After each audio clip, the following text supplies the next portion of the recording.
kurang stabil ya. Apa mungkin ada option misalnya mungkin tethering? Oke, kita tunggu ya. Eh, nah, Pak Lili, barusan ya agak nggak kedengeran freeze. Apa mungkin ada Bukan option? bukan nggak kedengaran, bukan nggak kedengaran, saya mental barusan. Apa tidak Iya, kedengaran? iya, iya, oke, oke, Iya. oke. Jadi tadi Sabar ya, doanya kita kurang. kita sekarang ini apa memang harus kalau Zoom gini sambil sambil sambil berdoa supaya sinyalnya bersahabat. Silakan lanjut lagi. Tadi tadi doanya kurang satu, memohon agar sinyal bersahabat. Ini sinyalnya Ya, ya, nggak ya. Benar, karu-karuan benar, ini. benar. Ini sinyalnya nggak karu-karuan nih ya. Jadi saya juga kolumnis teman-teman. Saya baru nulis nih di Hidup Terbaru ini. Sebentar lagi akan menjadi pembicaraan rame di Indonesia karena saya menggugat para uskup dimuat di majalah Hidup. Sebentar lagi pasti akan jadi rame ya. Saya menggugat para uskup yang dalam tanda kutip uskup melupakan sekolah Katolik, membahas Indonesia, membahas macam-macam, rumahnya sendiri kurang dibahas. Dalam hal ini adalah sekolah Katolik barusan masuk Hidup edisi hari ini ya. Jadi sebentar lagi akan jadi rame itu. Sama persis ketika saya tulis tentang kaderisasi Katolik menjadi perbincangan rame di majalah Hidup. Itu teman-teman, hari ini sebetulnya ada dua ya materinya kalau sesuai dengan buku saya itu ada dua. Yang pertama itu adalah praktek inovasi, yang kedua itu adalah kepemimpinan inovatif. Tapi untuk malam ini saya akan bicara tentang praktek inovasi saja. Dan seperti yang sudah-sudah, saya bukan seminaris ya, tapi saya trainer, saya fasilitator, jadi nanti saya full akan melibatkan teman-teman. 25% peran dari saya, 75% nanti akan kita dialog ya. Mohon maaf ini moderatornya tidak berfungsi ini, karena nanti kalau ada pertanyaan kapanpun juga, termasuk Oke, moderator boleh bertanya, berarti kapanpun seneng dong. juga mau Saya boleh ngopi-ngopi, boleh siap, makan mie siap. tadi loh, mie dari Bro Hadin, Kang Kang Hadin tadi Hanin, loh, iya, mie-nya. Kang Hanin kirim dong, saya sambil makan mie-nya.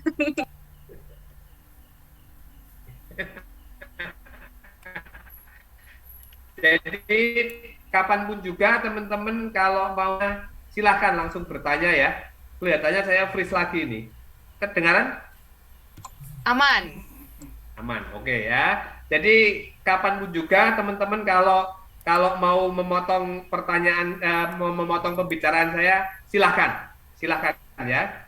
Tapi saya justru akan banyak bertanya. Sekali lagi, ini dialog, ini diskusi, bukan seminar. Jadi kita akan banyak berdiskusi. Memang teman-teman, ini saya lebih banyak menyoroti untuk perusahaan ya, organisasi. Di sini yang hadir adalah tokoh-tokoh wirausaha. Semoga selaras juga ya dengan latar belakang Bapak Ibu semuanya, kawan-kawan semua yang wirausaha. Walaupun ini memang sekali lagi saya fokus lebih kepada organisasi karena saya trainer lebih ke organisasi, bukan ke UMKM atau entrepreneurship, bukan di situ. Itu teman-teman, yang pertama praktek inovasi. Saya menulis inovasi di masa pandemi. Itu saya ada juga di buku saya tulis di Kompas teman-teman. Saya mengambil kisah Airbnb. Ya, Airbnb teman-teman pasti tahu semua lah. Teman-teman ini kan mobilitasnya tinggi sekali ya. Sekali pasti ikut menggunakan jasa Airbnb ya, Airbnb untuk memberikan penginapan ya. Selama pandemi pastilah Airbnb bisnisnya berantakan ya. Kita lihat ya teman-teman yang berhubungan dengan pariwisata pasti berantakan. Seperti ini teman-teman datanya. Selama tahun 2020 industri pariwisata terjun bebas sampai 74%.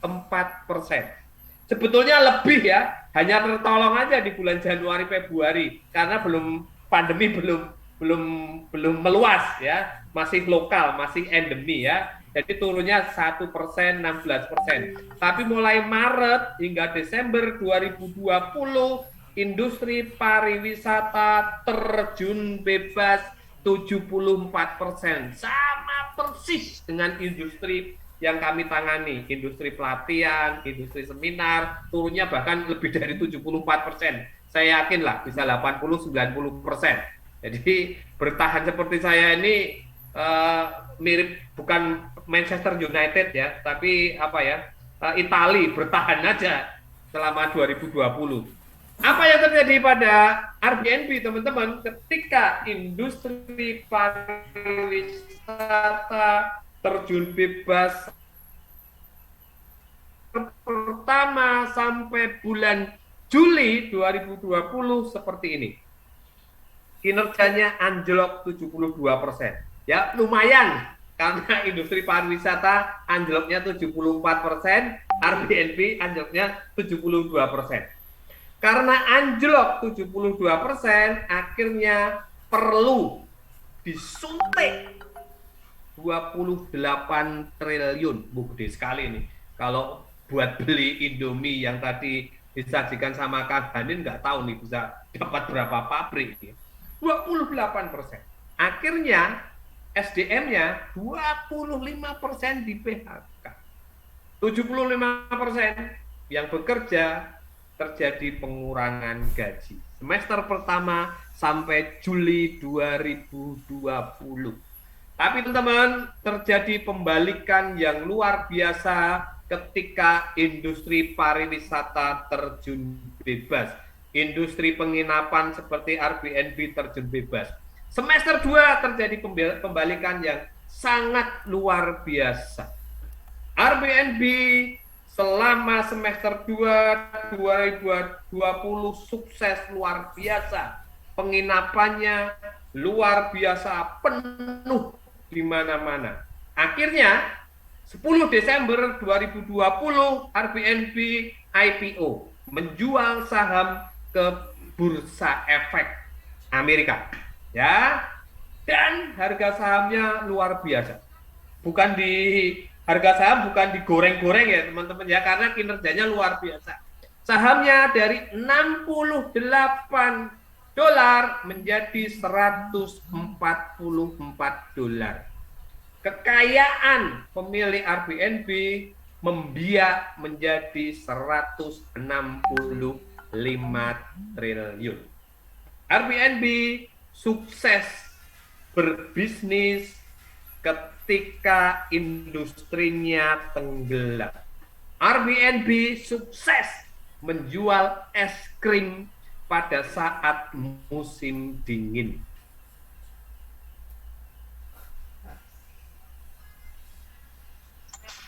Oke, kita tunggu ya. Ini kayaknya Pak Lili ngecek ke kantor pusatnya Airbnb dulu nih. Udah Pak, udah kembali? Sudah ini aman, stabil? Oh, udah. Oke. Ini ya, jadi ini sudah saya terangkan tadi sudah, Pak Prita. Ini udah. Belum. Yang tadi yang kami dengar itu Yang ini sudah kan? sukses menjual es di musim dingin. Ya, pertanyaan saya kepada teman-teman. Ini sudah semua ya, jelas ya. Pertanyaan saya kepada teman-teman. Mari kita diskusi. Sekali lagi saya tidak akan menceramai teman-teman. Mengapa Airbnb sukses?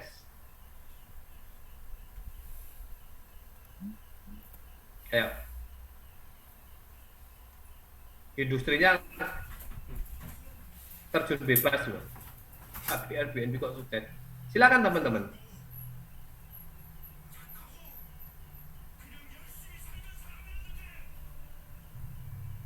Nyerah Pak, bingung Pak. Ya bingung ya, sama, saya juga bingung. Jadi kita bingung-bingungan sampai jam 9:04 ya, selesai nanti. Oh bebas kok di sini. Kenapa ya? Jawab salah juga nggak dimarahin sama Mbak Prita. Jadi tempat Pak, isoman Pak. Maksudnya bagaimana, Mas Anak? Jadi kalau mau isoman daripada di rumah di Airbnb aja gitu. Bener Menjadi tempat isoman. Terima kasih. Yang lain? Pakai aplikasi, Pak Lilik. Sejak awal pakai aplikasi. Aplikasinya bagaimana? Nah, Airbnb ini memang hidup dari aplikasi. Iya, jadi kalau yang penginapan yang zaman dulu kan mungkin tidak pakai aplikasi ya. Kalau ini kan pakai aplikasi sehingga memotong biaya memotong jalur proses sehingga tadi karyawan berkurang, ya itu langsung pakai aplikasi lah. Mungkin begitu ya. Jadi marginnya meningkat.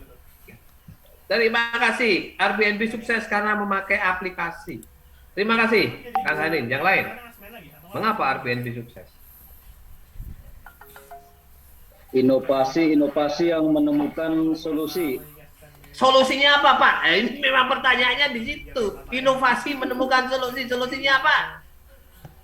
Pak Raymond. Solusinya praktis, harga bersaing,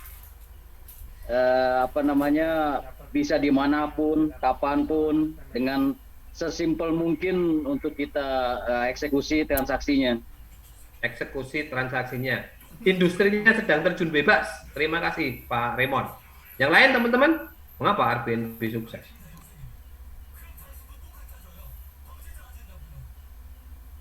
Inovasi ya, memang benar, inovasi ya. Memakai aplikasi tepat sekali, teman-teman. Ada lagi yang lain? Mengapa Airbnb sukses? Ini luar biasa loh, IPO terbaik 2020 itu adalah Airbnb loh. Ketika industrinya terjun bebas ya. Kita membayangkan lah di Indonesia, ketika industri penerbangan terjun bebas, Garuda sukses IPO, Garuda sukses mendatangkan penumpang, labanya triliunan. Nah, kira-kira begitulah, sama dengan Airbnb. Mengapa? Satu lagi. Siapa yang mau menjawab? Saya Pak Lili.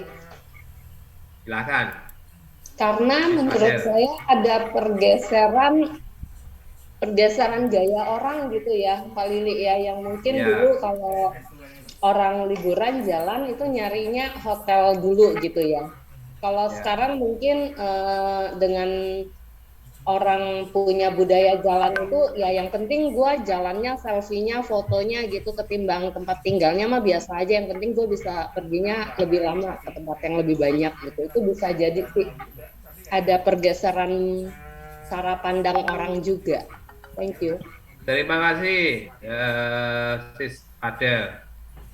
Tepat sekali teman-teman apa yang dikatakan oleh Bro Anang, Bro Raymond, Kang Hanin, Sis Adel tadi ya, bahwa Airbnb melakukan inovasi. Inovasinya dengan apa? Yang pertama itu teman-teman, ketika Januari sampai Juli orang-orang tidak bisa kemana-mana, ternyata orang-orang akhirnya jenuh, orang-orang akhirnya bosan, orang-orang akhirnya ingin bepergian.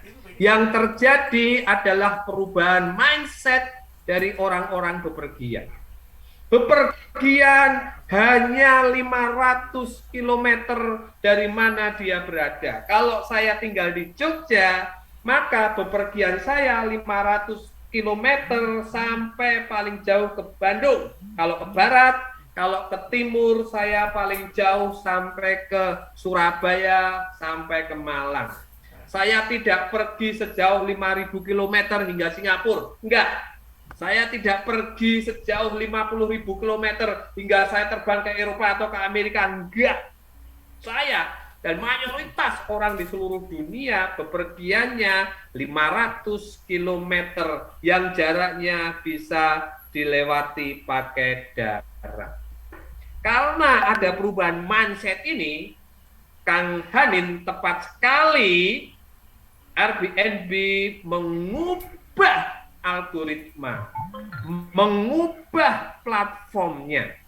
Jadi kalau saya pesan ke Airbnb, teman-teman, di bulan itu Agustus sampai Desember, maka di Airbnb saya, platform Airbnb saya akan ditunjukkan 500 km dari tempat saya. Wisatanya kemana, nginepnya kemana, kulinernya di mana, tempat mana saja yang terbuka, tempat mana saja yang aman. Airbnb berinovasi dengan mengubah algoritma dan platform 500 km. Inovasi yang sangat murah, yang sangat sederhana. Tapi murah sederhana hanya bisa dihasilkan oleh orang yang super kreatif. Brian Chesky, CEO-nya Airbnb, sangat-sangat kreatif, sangat-sangat inovatif, hanya mengubah algoritma, mengubah platform. Itulah teman-teman yang terjadi di Airbnb. Ya, ini kasus ini saya baca di mana-mana, akhirnya saya tulis di Kompas. Ya, bagaimana kesuksesan Airbnb di industri yang terjun bebas. Industri saya terjun bebas, saya tidak sukses Airbnb. Saya ya kalau renang itu tidak tenggelam gitu aja lah. Ya, karena industri saya mirip dengan Airbnb. Seperti itu teman-teman. Ya, itu yang pertama ya teman-teman ya. Pertanyaan saya berikutnya, apa itu kreativitas, apa itu inovasi? Biar sama persepsi kita sebelum kita bahas. Apa itu kreativitas, apa itu inovasi? Silahkan.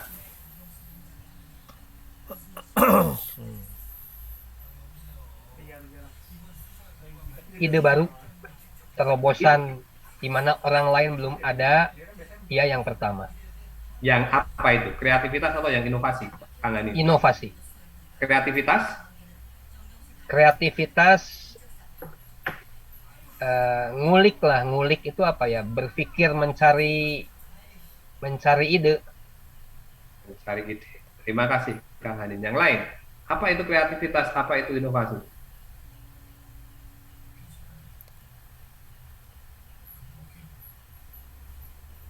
Satu lagi, apa itu kreativitas, apa itu inovasi? Mari. Kreativitas, oke siap. Kreativitas kemampuan untuk berpikir apa nih? Nyentrik. Nyentrik. Di luar kotak atau Di luar kotak. Yes, creativity. Inovasi adalah cara barunya, hasilnya kan. Hasilnya tepat sekali ya. Tepat sekali Kang Hanin, tepat sekali Bro Anang ya. Kursi ini ya, teman-teman ya, kursi saya ini ya, kursi saya ini ya. Saya berpikiran ya, kursi saya ini selain bisa untuk saya naruh laptop, kalau saya pengen ngetik, bikin berita atau Zoom, bisa juga kursi saya yang saya duduk ini bisa buat saya tidur. Kalau saya capek, bisa juga untuk saluran internet atau TV kabel. Kalau saya ingin lihat TV kabel, bisa juga untuk mini perpustakaan. Kalau saya ingin buku, ya, saya berpikiran agar kursi saya ini selain bisa buat laptop untuk saya nulis, bisa buat tidur. Kalau saya capek, bisa buat sambungan internet dan televisi kabel. Kalau saya ingin lihat internet dan televisi kabel, bisa buat mini perpustakaan. Kalau saya ingin buku. Apa yang ada dalam pikiran saya itu namanya creativity. Tepat sekali Pak Anang dan Kang Hani. Lalu kreativitas yang ada dalam pikiran saya wujudkan namanya inovasi. Ya, kreativitas itu bermain dalam konsep, ide, gagasan ada di kepala saya, level imajinasi.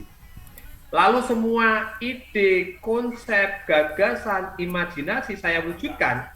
Kursi yang ingin dalam kepala saya bisa buat laptop, bisa buat tidur kalau saya capek, bisa buat sambungan internet, bisa buat muni perpustakaan. Kalau saya ingin perpustakaan, saya wujudkan. Yang kurang saya tambahi, yang lebih saya hilangkan. Itu namanya inovasi. Inovasi adalah proses perwujudan ide-ide, gagasan-gagasan berada di level tangan. Kreativitas ada di kepala, inovasi ada di tangan. Inovasi selalu dimulai dari kreativitas. Tidak mungkin ada inovasi tanpa kreativitas. Kreativitas belum tentu inovatif. Kalau hanya ada dalam konsep, tidak kita wujudkan, namanya kreativitas. Sama persis waktu kita kuliah dulu ya teman-teman. Waktu kita sekolah dulu ya, teori-teori, itu namanya kreativitas. Belum kita wujudkan.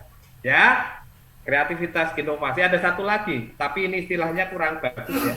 Tapi bukan kurang bagus, kurang tepat, namanya inventor. Inventor itu orang yang bisa menjual, ya, orang yang kreatif sekaligus inovatif, mampu menjual hanya sedikit. Ya, Bill Gates, Mark Zuckerberg, lalu siapa itu pemiliknya Gojek, Nadiem Makarim, lalu pendirinya Tokopedia, William Tanuwijaya, itu bisa tiga-tiganya. Dia kreatif, inovatif, sekaligus bisa menjual. Ya, ada orang yang cuma kreatif saja, ada orang yang inovatif saja, ada orang yang bisa menjual saja. Masing-masing bisa punya kekhususan. Punya tiga-tiganya itu istimewa. Ya, tapi itu sangat jarang di dunia ini ya, punya ketiga-tiganya. Kreatif, sekaligus inovatif, sekaligus bisa menjual. Teman-teman, inovasi sendiri sekarang ada dua gaya ya.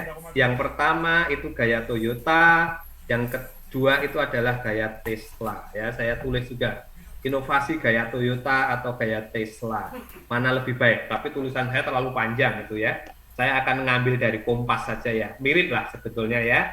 Yang diambil di Kompas itu Tesla sama Daimler ya. Ini moderator harus membantu saya untuk membacakan. Silakan Mbak Prita dibacakan. Akhirnya ya. Jadi saya nanti tetap minta gaji nih sama Kang Hani nih. Atau minta bakminya aja. Bentar. Saya takutnya agak berisik. Saya disconnect dulu. Oke, saya bacakan ya. Revolusi ala Tesla menandai era baru industri otomotif. Saat ini Tesla bernilai 304,6 miliar US dollar, lebih 6 kalinya Daimler Benz, ya itu nilainya 47,7 miliar US dollar. Cara kerja Tesla, jadi perhatian Daimler dengan membeli 10% saham Tesla. Jadi Daimlernya beli nih ya, sebesar 50 juta US dollar. Oke. Sejak itu para desainer Daimler memperhatikan bagaimana Tesla mengembangkan produk. Mereka tahu bagaimana Tesla berani mengambil resiko meluncurkan produk yang belum sempurna dan berulang kali memperbaikinya, termasuk pembaruan piranti lunak ya, atau menambal kelemahan piranti lunak yang lama. Jadi mungkin kalau ini handphone nih upgrade ini ya, OS tuh ya. Tenaga ahli Mercedes membantu Tesla dalam pengembangan Tesla Model S. Sebagai imbalannya, Mercedes bisa mengakses desain baterai listrik Tesla yang fenomenal. Mercedes dan Tesla bermitra dalam pengembangan sedan Tesla Model S, kendaraan super dan unggulan. Tesla Model S meluncur tahun 2012. Mercedes meluncurkan B-Class hatchback listrik mereka 2 tahun kemudian. Namun di tahun yang sama kemitraan berakhir. Kemitraan berakhir karena benturan budaya. Daimler sebagai pabrikan lama dan Tesla yang mengusung budaya rekayasa mekanik dan industri baru. Daimler memegang teguh budaya keselamatan dan kontrol jangka panjang, menghargai evolusi dan pendekatan eksperimental. Tesla bekerja dengan pendekatan lebih radikal dan inovasi cepat. Dua pabrikan itu tak ubahnya seperti dua kutub yang berbeda. Pendekatan mana yang bakal unggul ke depan? Kita lihat saja. Wow. Pak Joko, kalau kita dengar suaranya Mbak Prita itu kita ingat tahun 80-an Sandiwara Radio itu ya Pak Joko ya. Sahur sepuh ya. Suaranya Mbak Prita itu kayak mantili ya Pak Joko ya. Iya, betul. Cocok. Ada. Pak Joko ini kan suaranya Brahma Kumbara. Iya. Asli Kebumen gue, Pak. Itu drama radio tahun 80-an 90-an yang sangat terkenal. Jadi Sanggar Pratiwi Sanggar Pratiwi itu punya gereja ya, punya gereja. Oh, oke. Sanggar Pratiwi punya gereja Katolik Yesuit ya. Itulah teman-teman. Gampangannya begini ya. Toyota, Daimler itu berpikir duluan, bertindak belakangan. Nah, gampangannya begitu. Kalau Tesla bertindak duluan, berpikir belakangan. Toyota, Daimler itu perencanaan harus rapi, harus sempurna, baru diluncurkan. Kalau Tesla, enggak. Kalau sudah oke lah diluncurkan. Bagaimana nanti penyempurnaannya? Seperti kata Mbak Prita tadi, ketika membaca kan sedikit tambah-tambahi. Ketika diluncurkan, ya sudah ada perbaikan-perbaikan. Perbaikannya dari mana? Di-download. Ya, Tesla itu di-download, itu mirip dengan handphone kita. Kurang ini ya download aja. Jadi nanti bengkelnya bengkel virtual nanti. Itulah teman-teman pendekatan Toyota, Daimler, dan pendekatan Tesla. Mana yang lebih baik kita nggak tahu. Saya akan bertanya kepada teman-teman. Ya, silakan siapa yang menjawab ya. Yang pertanyaan nomor 1 dulu aja. Pertanyaan nomor 1.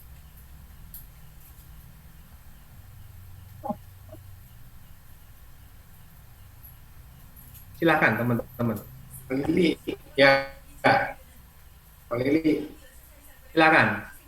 Yes, oke. Kalau saya yang pertama saya masih Tesla karena anak Papua bagaimana nanti.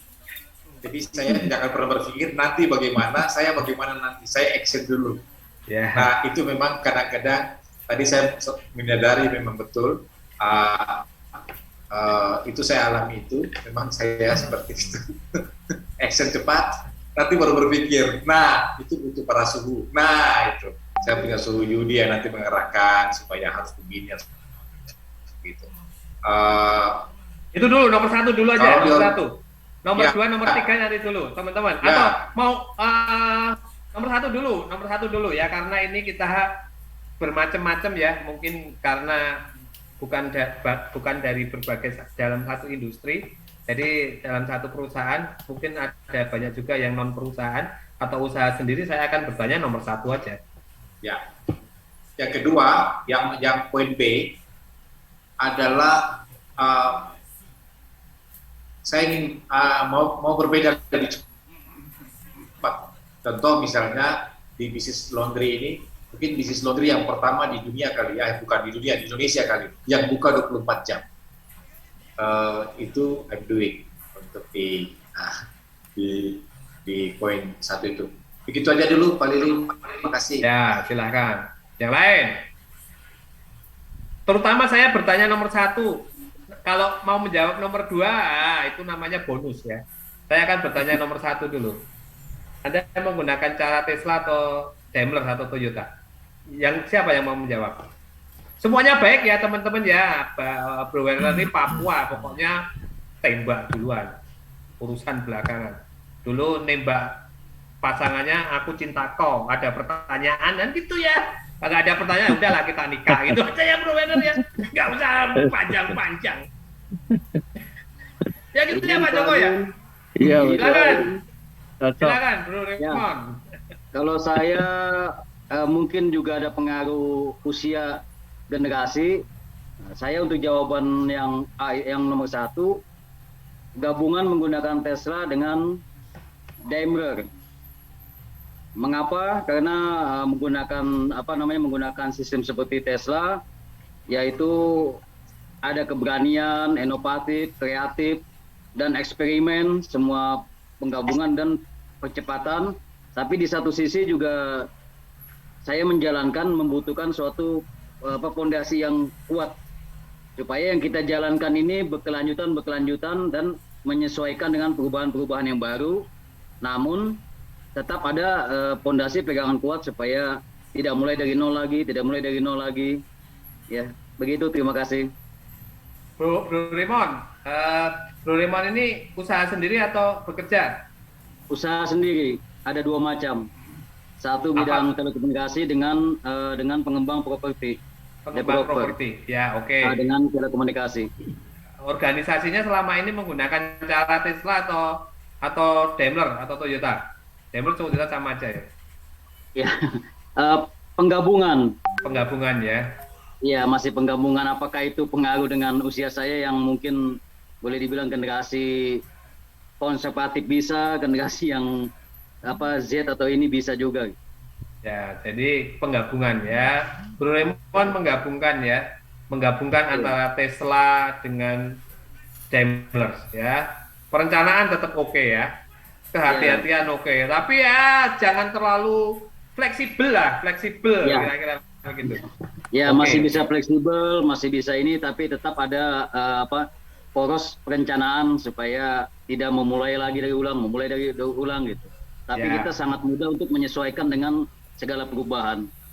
Terima kasih. Satu lagi, Terima kasih. siapa yang mau sharing?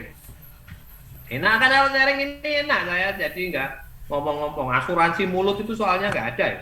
Ya Pak Joko ya? Suhu Yudi angkat tangan. Yo, Silakan, gantian. Suhu.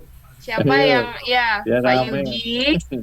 Terus, Ya, selamat malam semua Bapak-Bapak Ibu. nah, Rembukan Ini sebentar dia. ini subuh-subuh diskusi. ini pada muncul. Oke Pak Joko, selamat malam juga Pak Joko. Siap. Sukses di Purwokerto. Ya. Siap. Jadi Iya. memang ini kalau kita lihat ya umur memang pegang peranan juga ya. Bertambahnya umur, kematangan bertambah. Cuma memang dari awal kita berusaha itu kadang-kadang kita tidak ada pilihan, awalnya memang tidak ada pilihan lain gitu. Jadi mau nggak mau ya seperti kebaikan orang itu adalah melakukan duluan karena nggak ada pilihan. Awalnya itu kan kita bekerja tidak ada pilihan. Jadi yang penting itu adalah kita kerjakan sesuatu awal, baik apakah itu kerja sama orang lain dulu. Nah, tapi yang penting tadi kreativitas, harus ada timbul kreativitas dengan cara adalah yang tadi yang banyak dikatakan ATM ya, jadi adaptasi, tiru dan modifikasi, kan begitu. Nah, dengan berjalannya waktu adalah kita terjun sendiri, kita kreatif sendiri, keluarlah itu kreativitas sehingga kedepannya banyak inovasi yang terjadi. Sehingga kalau itu berjalan terus berkesinambungan, sehingga nanti baik produk maupun jasa otomatis akan berkembang dengan sendirinya.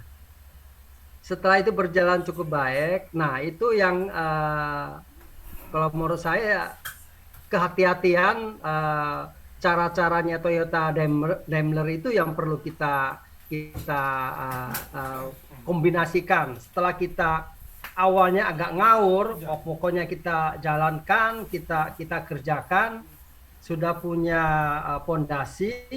Nah, supaya lebih mantap dan lebih konsistensi dan apa namanya sustainable ke depan. Nah, itu diperlukan perancangan atau planning yang lebih baik supaya nanti dia antara yang melakukan sama yang planning ini melakukan, yang diplanningkan baru melakukan. Itu Pak, kira-kira gitu.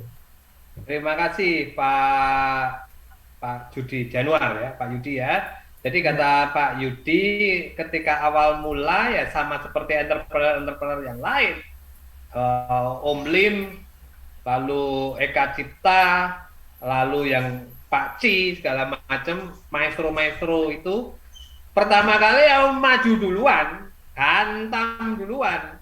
Tapi ketika sudah besar, rentang kendalinya tidak bisa kita awasi lagi, karyawannya sudah ratusan, bisnisnya sudah di mana-mana, perlu sebuah sistem. Bukan saya lagi yang menggerakkan organisasi, tapi sistem, kata Pak Yudi. Sistem itulah Daimler, sistem itulah Toyota. Walaupun sistem yang seperti itu tetap punya fleksibilitas yang tinggi seperti kata Bro Raymond tadi. Begitu teman-teman ya, terima kasih atas sharingnya ya. Ini kita lanjut dulu nih, kalau ngomong tentang ini nggak selesai-selesai, materinya nggak selesai, dan saya tidak akan menyelesaikan materi ya teman-teman ya. Saya lebih senang dengan diskusi-diskusi. Jadi materinya nanti saya kasihkan teman-teman aja baca. Kalau enggak ya baca buku saya ya. Itu yang lebih penting di sini adalah diskusinya, insight-nya, wisdom-nya ya. Teknologi knowledge, pengetahuan, data, informasi, urusan teknologi lah. Tapi insight, wisdom, lalu apa namanya kesimpulan, itu adalah wilayah kita. Jadi kita di sini lebih banyak berbicara tentang insight, tentang wisdom, tentang etik, kira-kira begitu ya, pantas atau enggak, ya. Seperti itu teman-teman. Saya lanjutkan. Sekarang kalau tadi gaya ya teman-teman ya, sekarang ada tingkatan inovasi. Nah, ini yang baru ngetren nih. Ya, ada 3 tingkatan inovasi itu teman-teman. Saya jelaskan semua di buku saya. Yang pertama itu adalah incremental ya, nambah fitur, nambah desain. Yang kedua, tingkatan yang kedua itu adalah radikal ya, itu sudah mengubah produk. Lalu yang terjadi hari ini semakin kencang, semakin banyak, semakin deras yang disebut dengan disrupsi. Disrupsi itu mengubah industri, mengubah pasar yang lama tidak menjadi relevan. Ketika saya bekerja di industri retail, teman-teman, di industri retail ini bicara tentang incremental ya, bertahap. Ketika saya bekerja di industri retail, kalau mau lebaran zaman saya 90-an hingga tahun 2000, jagoan itu kalau minum aja sirup ABC ini ya, luar biasa. Sampai tahun 2000-an botolnya seperti ini. Hari ini teman-teman, sirup ABC diremajakan, baik dari sisi botolnya, dari sisi warna kemasannya, dari sisi brandnya, sehingga ABC menjadi lebih mudah, menjadi lebih menarik. Rasanya ya sama saja, mirip dengan pesaingnya ABC. Zaman saya sirup Marjan Koko Pandan ini udah dipajang ini, ABC, Marjan Koko Pandan sama Kongguan itu sudah dipajang nih di supermarket ya. Dulu zaman saya seperti ini, Marjan hari ini seperti ini teman-teman ya. Diremajakan mereknya, diremajakan botolnya, diremajakan warnanya sehingga lebih cerah. Itulah yang disebut dengan inovasi incremental, bertahap. Toyota Kijang yang kita lihat seperti ini sebetulnya bertahap. Awal mula 40 tahun yang lalu Toyota Kijang ya seperti ini teman-teman. Tapi diubah bertahap hingga muncul Toyota seperti ini. Hari ini ya, Innova Reborn, bahkan muncul yang varian baru lagi. Toyota, kalau kita bandingkan Toyota Kijang awal mula dengan sekarang, perbedaannya luar biasa. Tapi itu sebetulnya incremental, ditambah sedikit demi sedikit. Itulah yang disebut dengan inovasi tingkat pertama, yang disebut dengan incremental. Inovasi tingkat kedua yaitu radikal. Zaman bapak saya kalau mendengarkan lagu itu pakai piringan hitam. Dulu saya tahu bapak saya mendengarkan lagu pakai piringan hitam. Ini Andy William ya. Mbak Prita tahu nggak ini Andy William ini? Pasti nggak tahu ini. Mbak Adel tahu nggak? Tahu. Mbak Adel tahu nggak? Saya taunya malah apa BTS loh. Pak Joko, Mbak Prita sama Mbak Adel nggak tahu Andy William. Tapi taunya Tanceng Bok. Lebih tua. Lebih tua ya Pak Joko ya? Iya. Idolanya Pak Joko itu Tanceng Bok. Tanceng Tahun Bok. 50-an. Arlis Indonesia pertama kali tahun 40-50-an itu Tanceng Bok. Andy William. Lalu zaman saya suka musik-musik metal ya teman-teman. Ya muncullah kaset ya. Sampai tahun 2000 kaset itu mengalami penjualan yang sangat luar biasa. Setiap tahun itu hampir 100 juta kaset di Indonesia. Apalagi sebelum ada Bob Geldof marah-marah itu ya. Ketika Band Aid mengeluarkan lagu We Are The World dibajak di Indonesia. Ketika Bob Geldof sedang ke Bali membeli, oh ini untuk bantuan kok dibajak. Marahnya luar biasa. Indonesia pada waktu itu bebas untuk bajak. Zamannya Pak Harto. Lalu ada kena pajak. Ya ini seperti ini zaman saya ya. Zaman anak saya, lalu zaman saya juga berpindah ke CD. Itulah teman-teman yang disebut dengan perubahan radikal. Perubahan produknya dari piringan hitam menjadi kaset, menjadi CD. Hari ini ada jenis baru lagi yang disebut dengan inovasi disrupsi. Inovasi disrupsi itu mengubah industri. Inovasi disrupsi itu mengubah pasar. Inovasi disrupsi itu mengubah perilaku yang lama menjadi tidak relevan. Anak saya kalau mendengarkan musik itu via YouTube, via Spotify. Masih karena saya masih koleksi kaset, masih tahu anak saya. Tapi dia nggak tahu bagaimana cara menyalakannya karena saya sudah tidak punya tape. Ya, itulah teman-teman inovasi jenis ketiga, disrupsi, mengubah industri, mengubah pasar, mengubah perilaku yang lama menjadi tidak relevan. Pertanyaan saya sama persis dengan yang pertama tadi. Di diri Anda atau organisasi Anda, lebih tepatnya perusahaan Anda, atau di mana Anda bekerja, itu yang sekarang terjadi, itu lebih di mana? Inovasinya, incremental, radikal, atau disrupsi? Siapa yang mau sharing? Silahkan. Atau diri Anda sendiri sekarang sedang mengarah kemana? Tidak ada yang salah ya. Incremental masih berlaku, masih.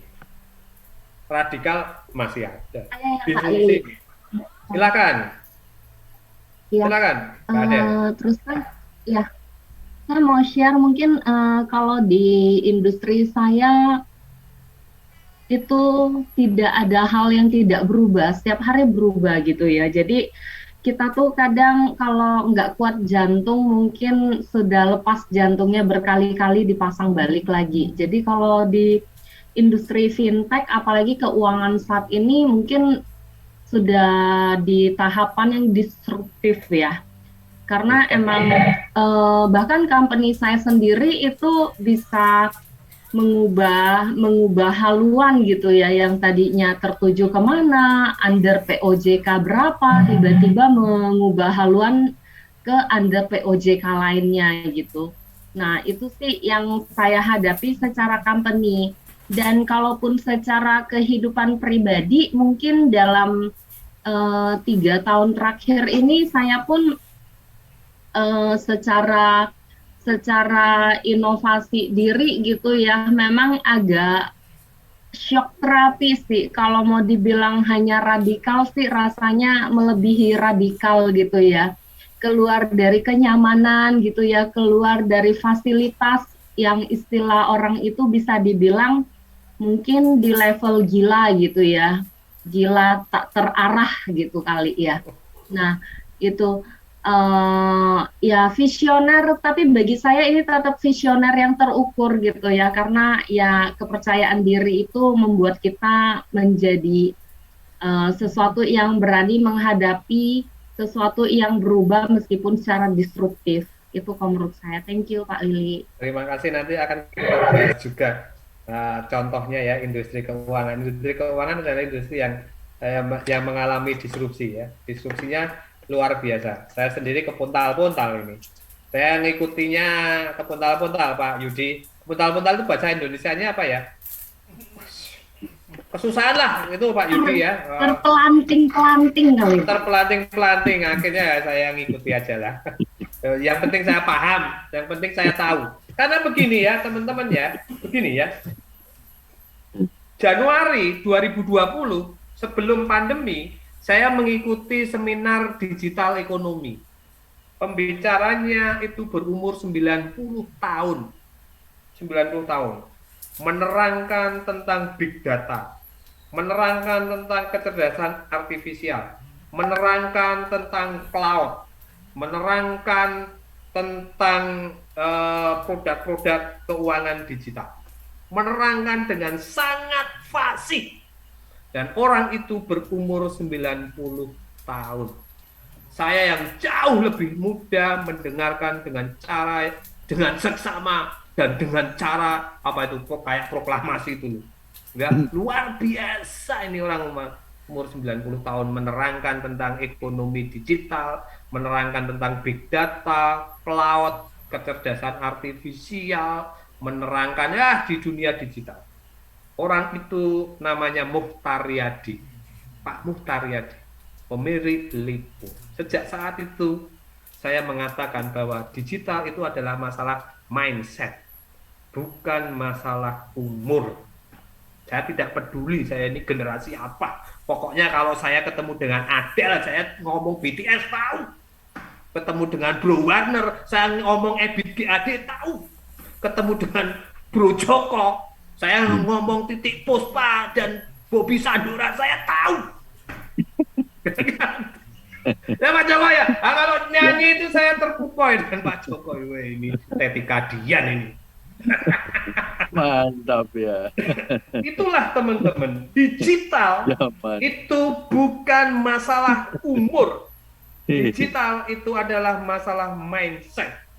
Saya belajar banyak dari Pak Muhtaryadi yang berumur 90 tahun. Hari ini berumur 92 tahun loh, karena saya mendengarkan tepat 2 tahun yang lalu. Menerangkan tentang digital. Luar biasa. Sejak saat itu saya tentang dunia digital, saya harus paham. Walaupun saya tidak menguasai, ya beda lah. Saya dulu generasi mesin ketik. Dulu kalau pacaran bahkan pupung istri saya di atas, saya di bawah. Gak ngomong lah. Kirim surat itu 1 minggu. Berdebar-debarnya itu 2 minggu ya Pak Joko ya. Itu nggak serangan jantung ya? Berdebar terus. Baru urusan digital keuangan aja mau copot jantung. Kami dulu waktu pacaran, wah kirim surat, nulisnya itu bisa berminggu-minggu. Itulah teman-teman, ya. Intinya hari ini ada inovasi jenis baru yang disebut dengan disrupsi. Kalau kita tidak siap, habis kita, terlibas kita. Disrupsi tidak mengenal umur, masalahnya di situ itu. Malah saya gak dalang ini. Lanjut, siapa yang mau? Siapa yang mau sharing? Oke, siapa yang mau sharing di sini? Mungkin Pak Robin. Wah, ada ini nih, ada Om Adarta. Welcome back. Udah selesai ini ya perawatan. Oke, Pak Robin mungkin mau ini, mau urun. Oke, atau siapa? Ulang tahun dulu, selamat ulang tahun dulu buat Pak Robert. Ya, selamat ulang tahun, Pak Robert. Oke, ya. Oh kalau gitu kita kasih kesempatan yang ulang tahun aja. Ya, terima kasih semuanya. Selamat malam, Pak Lili Agung. Pakminya gimana tuh? Panjang umur. Ya, kita lanjutkan dulu ya teman-teman ya. Kita lanjutkan dulu nanti sharingnya yang lain ya. Saya akan bertanya kepada teman-teman yang lain untuk pendekatan yang lain ya. Itu tadi tingkatan ya teman-teman ya. Sekarang ada jenis inovasi di buku saya terangkan teman-teman. Ada 3 ya jenis inovasi dan sampai hari ini masih digunakan. Yang pertama adalah prospektor, yang kedua adalah analyzer, yang ketiga adalah defender. Apa itu inovasi prospektor? Inovasi prospektor itu dilakukan oleh Indofood, dilakukan oleh Unilever, dilakukan oleh Mayora, dilakukan oleh kapal api. Yang disebut dengan inovasi prospektor itu artinya perusahaan-perusahaan ini, organisasi-organisasi ini selalu melakukan inovasi produk baru, mengeluarkan varian-varian baru. Makanya tagline dari Mayora sampai hari ini selalu mengatakan, satu lagi dari Mayora. Itu artinya Mayora selalu melakukan inovasi produk baru. Pertanyaannya bagaimana produk yang lama? Produk lama mengikuti perubahan zaman dengan perilaku konsumen. Ya, diinkrementalkan tadi. Ya, biar Indomie goreng tetap relevan. Biar Ciki tetap relevan. Biar produk-produk yang lain dari Mayora, kapal api tetap relevan. Tapi perusahaan ini selalu melakukan inovasi produk baru. Sukses, sebagian gagal. Biasa.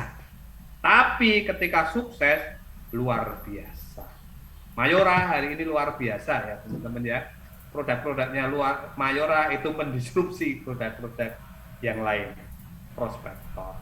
Yang kedua teman-teman, itu yang disebut dengan analyzer, itu dilakukan oleh Wings Group. Pak Yudi, Wings Group tadi melakukan apa yang namanya ATM, amati, tiru, modifikasi. Analyzer itu adalah menganalisis perusahaan pesaing. Kalau perusahaan pesaing mengeluarkan produk baru, seminggu berikutnya Wings akan mengeluarkan produk baru yang mirip dengan pesaing. Ya, biarkan pesaing yang melakukan survei pasar, biarkan pesaing yang melakukan penetrasi ke pasar, tapi ketika pesaing mengeluarkan produk baru, seminggu berikutnya, sebulan berikutnya, kami akan mengeluarkan produk-produk yang mirip dengan pesaing. Kami ATM kan, amati, tiru, modifikasi. Wings Analyzer. Dan itu juga berlaku teman-teman di negara. Ya, Taiwan menggunakan ATM ini ya, analyzer ini ya. Bagaimana karena Taiwan SDM-nya terbatas, sumber daya alamnya terbatas, mereka fokus pada teknologi. Jadi kalau ada dari Samsung mengeluarkan apa, dari Apple mengeluarkan apa, dari Dell mengeluarkan apa, sebulan berikutnya Taiwan mengeluarkan produk baru. Akhirnya teman-teman, hari ini kalau kita bicara laptop nomor 1 itu adalah Asus, ya. Acer nomor 2-nya. Kalau jaringan internet, D-Link, macam-macam, bahkan microchip terbesar di dunia, produsen microchip terbesar di dunia adalah Taiwan. Makanya Taiwan sekarang baru kelahi terus sama Cina, tapi Taiwan akan dibetai oleh negara-negara yang lain. Karena microchip terbesar, produsen terbesar itu dari Taiwan. Mereka meniru aja sih dari produk lain. Itulah yang disebut dengan analyzer. Strategi berikutnya itu yang dilakukan oleh Kao. Sejak saya bekerja di supermarket tahun 95-an sampai tahun 2000, produk-produk Kao ya seperti ini teman-teman. Hari ini saya masuk ke supermarket, masuk ke pasar modern, masuk kemana-mana, produk Kao ya hari ini ya seperti ini. Mereka di vendor. Sama persis dengan Indo Cafe, Sari Inco Food. Ini teman yang dari Medan siapa tadi ya? Ini dari Tanjung Morawa, Medan. Tahun 85 Sari Inco Food berdiri.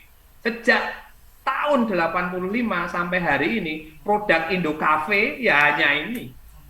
1-2 muncul hilang, 1-2 muncul hilang, hanya ini.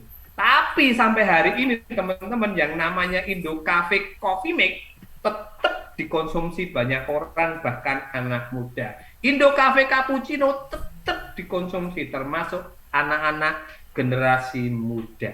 Itulah yang disebut dengan inovasi di vendor, cenderung mempertahankan produk. Inovasinya di mana? Peningkatan efisiensi kerja. Inovasinya di mana? Proses bisnis. Inovasinya di mana? Pemasarannya. Sehingga tetap produk-produk Kao, produk-produk Indo Cafe muncul di konsumen, tidak tergusur oleh konsumen. Kalau saya nyalakan Spotify itu ya teman-teman ya, iklannya Indo Cafe Coffee Mate ternyata. Nggak tahu kalau Pak Joko nyalain Spotify iklannya apa Pak Joko kopinya. Nggak tahu ya, mungkin itu teman-teman. Itulah teman-teman, ada 3. Sekarang diskusi lagi. 3 jenis inovasi: prospektor, analyzer, vendor. Teman-teman ini jenis apa? Organisasi Anda cocoknya di mana? Silakan. Ayo, silakan. Yang udah senyum-senyum saya panggil nih. Jadi nggak boleh senyum-senyum. Gimana? Siapa yang mau ini? Oke, nanti Pak Bro Werner akan membagi 3 buku ya. Nanti Sis Prita, Mbak Prita, milih aja peserta yang akan dapat buku dari Bro Werner. Silakan. Oke. Hubungi nomor di bawah ini loh, salah. Oke, Kang Hanin silakan. Mas Lili. Saya Silakan, kan Kang. generasinya mungkin ya setengah lama, sekarang lagi berjuang nih masuk ke digital kan. Saya melihat ada itu tadi Defender ya. Ya. Defender itu saya ada satu mereknya Defender itu. Land Rover. Land Rover itu mobilnya kotak dari zaman dulu. Kalau Mas Rili tadi ada Daimler-Benz. Itu G300 itu yang Jeep Mercy itu, ya itu kotak dari zaman dulu itu. Dan sekarang harganya melangit. Mercedes-Benz itu ketika dia tiap tahun berubah model, itu yang sedan itu harganya jatuh. Tapi yang klasik itu harganya meningkat. Jadi kalau mau rubah ya jangan sampai menghilangkan identitas lah. Berinovasi boleh, tapi tetap ada dasarnya gitu ya. Jadi jangan sampai dia rubah diri, akhirnya orang nggak kenal. Nah itu yang bahaya. Oke. Kang Hanin sendiri lebih ke mana? Prospektor, analyzer, atau defender? Tadi kan Mercedes, tadi kan Land Rover-nya Kang Hanin. Belum nanti Kang Hanin nyeritain tentang Mercedes-nya. Belum nanti Kang Hanin nyeritain tentang Aston Martin-nya. Ya, kita bingung semua nanti. Saya mah penggemar barang antik, Defender saya. Oh, Defender ya. Oke. Yang lain, silahkan. Saya ikut nyumbang. Ya boleh. Ya, ini kayaknya gara-gara mau buku nih. Mana bercanda. Silakan. Sejak tadi Bro Anang aktif, Pak. Iya, bercanda. Saya tipenya prospektor. Karena saya penganutnya si Simon Sinek. Dia tuh bicara game teori kan. Game teori itu ada dua, yang satunya the business is going terus gitu. Kamu sebenarnya bertanding Infinite game. Nah, Infinite Games. Jadi kamu bertanding. Sama, saya juga suka Simon Sinek. Iya, jadi kita nggak mendapatkan kompetitor nih Pak. Kita nggak analyze tuh. Komputer mau lari kemana, we don't care. Kita punya misi sendiri, kita jalan sendiri dengan cara kita, dan kita inovasi ke diri sendiri gitu. Kita improvement to be apa sih yang bisa kita lakuin gitu. Jadi lebih ke prospektor. Nah, Kak, Defender saya nggak ngerti ya, karena industri IT yang notabene di dunia ini cepatan mereka gerak daripada saya gerak gitu. Wah, ini saya ya kalau IT ya pasti prospektor lah. Mau IT Defender. Ketinggalan. Nah, kita sudah pakai apa? Masih pakai .rm, .rw, tahu nggak? Sismita .rm. Apa itu, Pak? Lu nggak tahu juga toh. Dulu kalau kita ngetik pakai Word itu spasi kiri .rm, spasi kanan .lm, ya gitu ya Kang Hanin ya? Oh, margin. Kayaknya tahun 90-an itu. Iya, itu buat Star Pak pakainya Pak. Iya. bukan Word. Oh, pasti bercat ya. Linux 123 itu dulanunya. Prospektor. Ya, kalau Simon Sinek itu kan bicara pemimpin kan ada dua. Yang pertama itu adalah finite game. Mengikuti permainan lawan, aturannya jelas, kita bisa menganalisis lawan. Yang kedua itu adalah infinite game. Infinite game itu adalah saya menciptakan permainan sendiri, lawan saya itu adalah diri saya sendiri, bukan orang lain. Ya, begitu. Gampangannya begitu. Saya kemarin bicara tentang itu aja sih. Siap. Finite game sama infinite game. Yang lain teman-teman, terima kasih. Thank you Pak Anang. Semua baik loh. Ini menarik nih. Kang Hanin Defender, Bro Anang prospektor. Pak Remon. Yang penting kalau ketemu saya itu yang traktir siapa, saya nggak peduli Bro Anang. Kang Hanin itu prospektor, nanti Defender Pak Anang nggak ketemu, traktir itu aja Kang Hanin ya. Ya. Kalau saya atau kami itu lebih cenderung ke analyzer, walaupun tidak menihilkan Defender, dalam arti apabila keunggulan kita masih menjadi nilai lebih, kita tetap pertahankan. Nah, prospektor itu kami dalam artian siap berubah frontal, bahkan produk kita apabila memang menyesuaikan dengan kebutuhan pasar. Tapi kami pada saat ini masih ke analyzer. Dalam artian kita melihat keberhasilan teman-teman di dunia developer, properti, Nah, kita merhatikan kelebihan mereka, kemenarikan mereka, mereka sampai laku keras atau bagaimana kita perhatikan, lalu kita tambahkan nilainya lagi.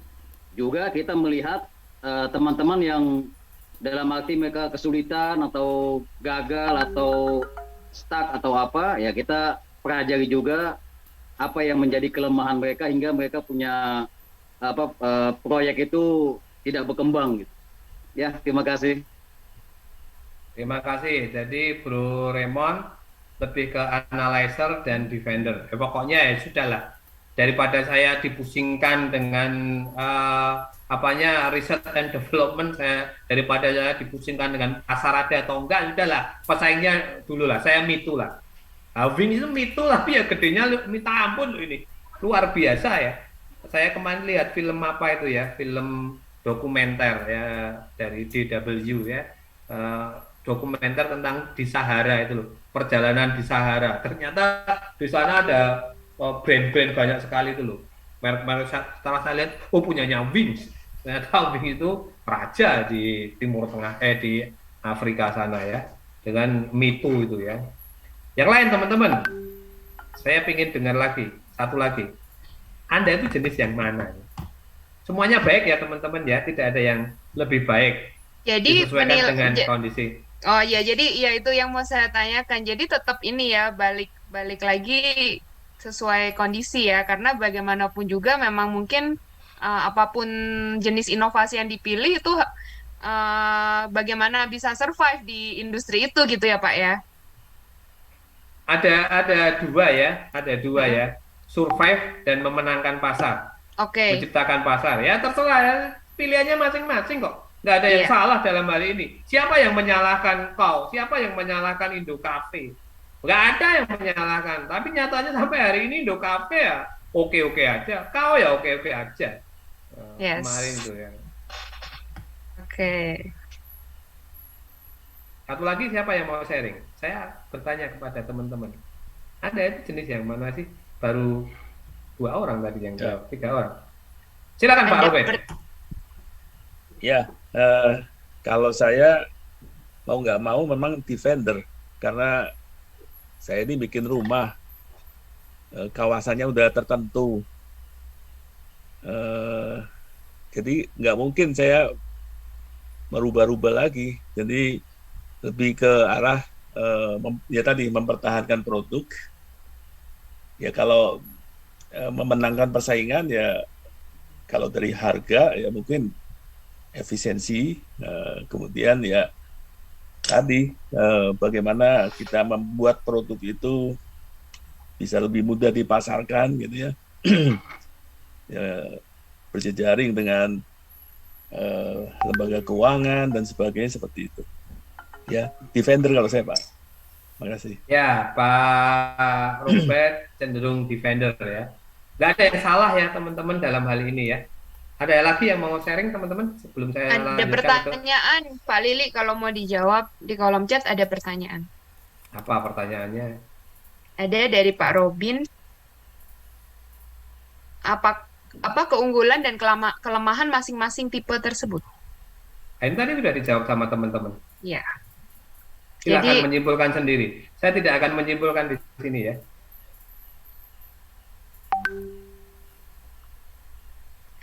Oke, ada yang mau ini lagi sharing apakah analyzer, defender atau prospektor?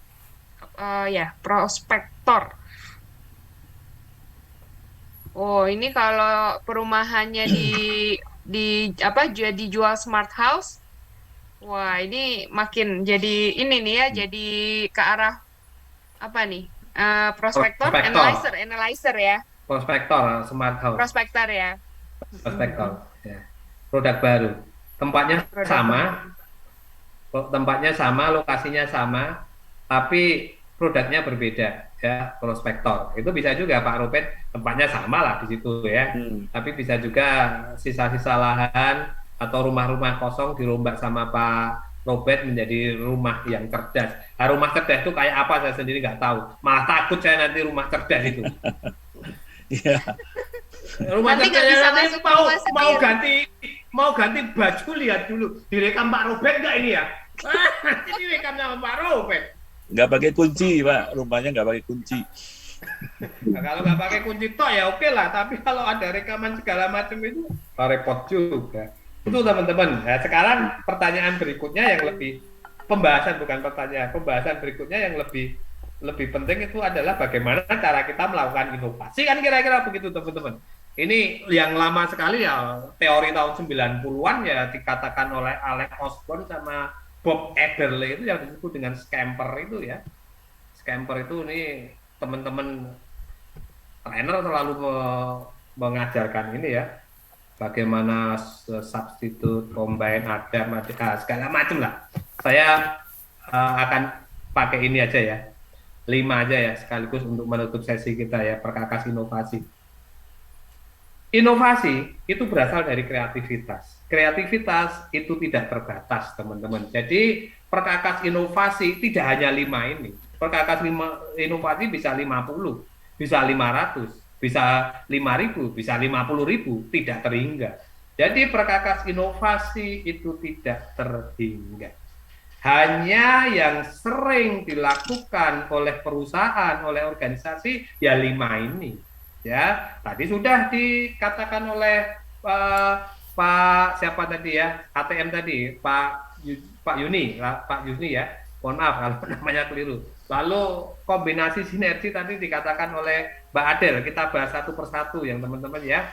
ATM, amati, tiru, modifikasi. Ini sebetulnya konsep lama ya, amati, tiru, modifikasi. Tadi sudah saya jelaskan bagaimana Taiwan, lalu bagaimana Wing ini menggunakan amati, tiru, modifikasi. Ini sebetulnya konsep lama sekali dicetuskan kalau di Indonesia oleh Ki Hajar Dewantoro tahun 40-an ketika berbicara tentang pendidikan. Pendidikan dari Belanda ke Indonesia. Kalau Ki Hajar Dewantoro mengatakan begini, kalau kita ingin berinovasi tahun 40-an kita menggunakan 3N. Yang pertama adalah niteni. Niteni itu amati. N yang kedua itu adalah niroke. Niroke itu tirukan. N yang ketiga itu adalah nambahi. Nambahi itu adalah modifikasi. Konsep ATM itu sebetulnya konsep lama oleh Ki Hajar Dewantoro. 3N. Niteni, niroke, nambahi. Niteni, amati, niroke, menirukan, nambahi, modifikasi. Pertanyaan berikutnya, apakah juga bisa dilakukan di industri manufacturing, di industri yang sudah sangat mapan, yang sudah sangat tua, yang sudah menguasai pasar seperti GE. General Electric ini kan didirikan oleh itu ya teman-teman ya, Thomas Alva Edison ya. Ternyata GE juga melakukan ATM. ATM-nya lewat apa? Startup. Ya, karena GE ini orang lama, perusahaan lama, zamannya Thomas Alva Edison, lalu dia mengamati, tiru, modifikasi dengan meniru apa yang dilakukan oleh teman-teman startup. Mereka mendirikan yang namanya Global Genius Link, Global Operation Genius Link.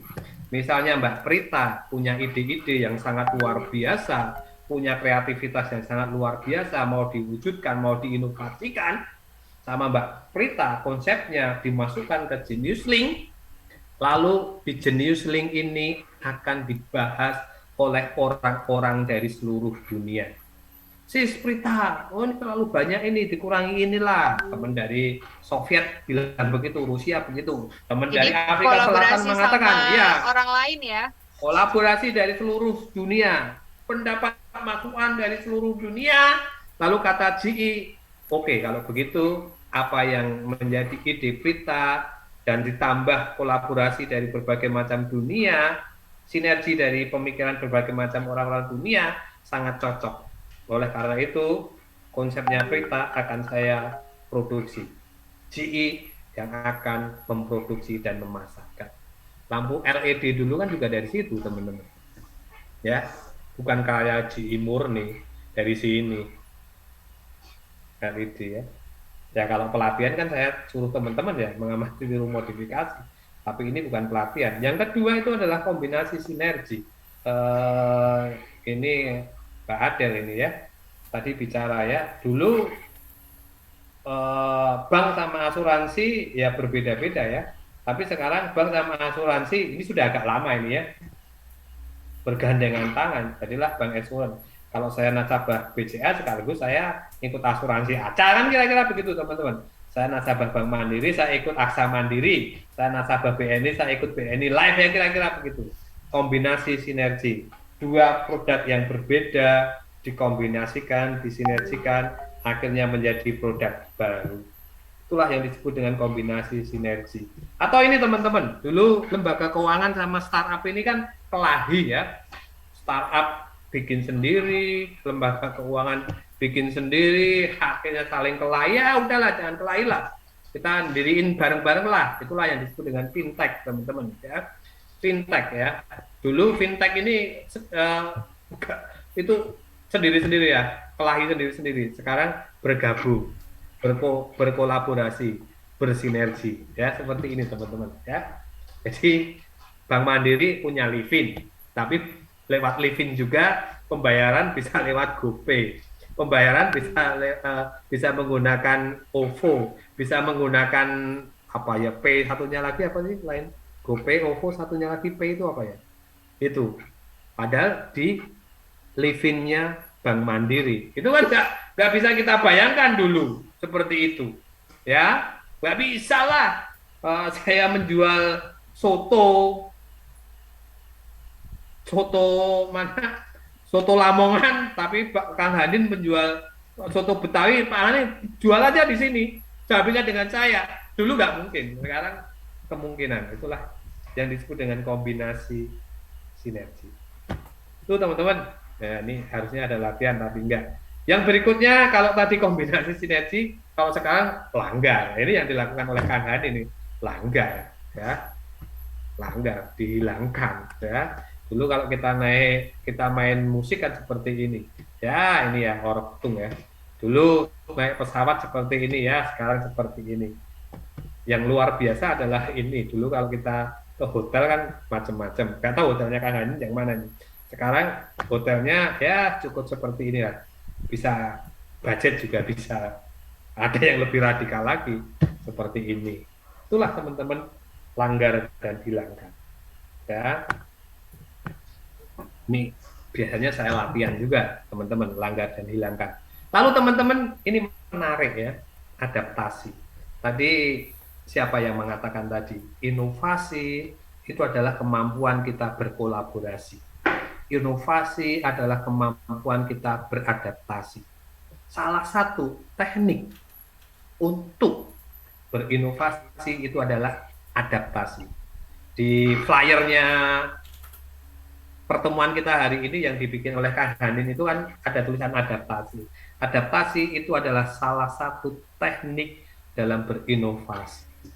Dan hasilnya sangat-sangat luar biasa. Itu dilakukan oleh dua sebelum pandemi sampai hari ini, dilakukan adaptasi lokalitas ya, dilakukan oleh Kentucky sama McD teman-teman ya. Satu-satunya di dunia McD yang jual nasi uduk ya hanya di Indonesia. Teman-teman mau makan McD di Malaysia nggak ada nasi uduk, teman-teman mau makan McD di Eropa nggak ada, Amerika apalagi, Australia nggak ada.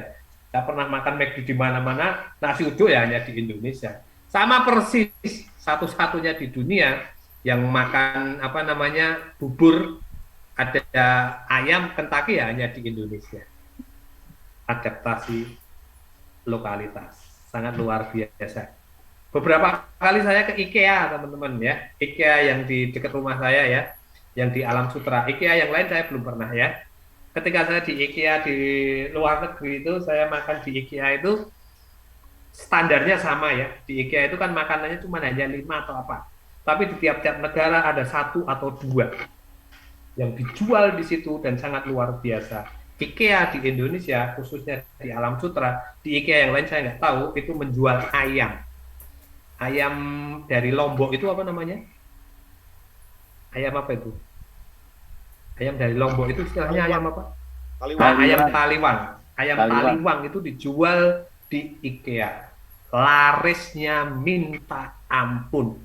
Itulah yang disebut dengan adaptasi lokalitas. Hari ini teman-teman, selama pandemi kemarin, terutama tahun 2020, untuk mensukseskan jaga jarak, merek-merek ini jaga jarak ya dalam kampanyenya. PW seperti itu ya, jaga jarak. Lalu Audi jaga jarak, Coca-Cola jaga jarak, Mastercard jaga jarak. Banyak sekali yang dilakukan adaptasi selama pandemi. Dan untuk menutup sesi ini saya akan bertanya kepada teman-teman, dalam suasana pandemi ini, adaptasi apa yang bisa Anda lakukan dan ciptakan untuk memperlancar pekerjaan Anda yang sudah dan bisa Anda lakukan? Siapa yang mau share untuk menutup sesi ini? Siapa yang mau? Ya, silakan. Yang mau sharing? Atau mungkin Adel udah open mic, silakan. Ayo, itu. Ya, saya aja daripada nggak ada. Lanjut.